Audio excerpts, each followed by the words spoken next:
started when I was very young. My mother was a painter, and so I just started copying her when I was very small.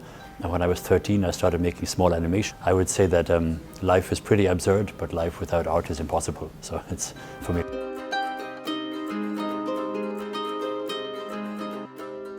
You need ideas, you need curiosity, but also to think about how visual work in the world, from advertising to film, how they're telling you the story. How does editing work? As you know, in Russia, of course, you have this fantastic tradition of film theory. You have Pudovkin, Kuleshov, Eisenstein.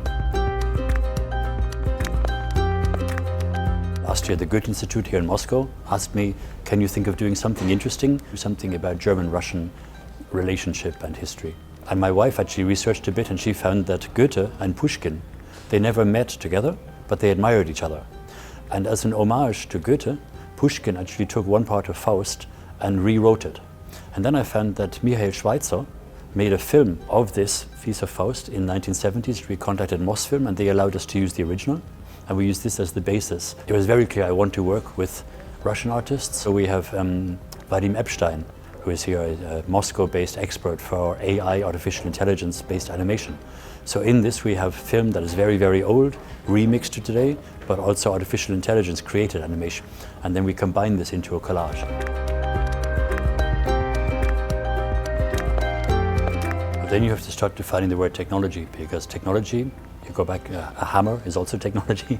We've always been fascinated by moving lights and colors. If you go into like churches 500 years ago with these glass colored windows, and the sunlight comes through this glass, and people were sitting there watching like the colors and the glass going over the walls, this light, this color, this movement, that's already like animation.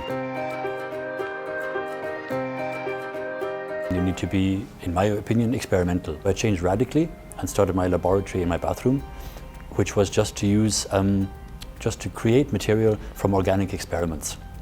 So to burn things, to melt things, to let things grow, to let things break. Sometimes I would film something for 1 week, one picture every second, and speed it up, or I would film something and slow it down. Possibly not to create a piece of artwork, but to create a system in which everybody in the world could be making art together, and thus reducing the amount of hate in the world and the amount of fear in the world. People coming from different cultures, we have to live together on this planet, so it's better to be friends and better to be creative than to ignore each other and think like just to think about myself.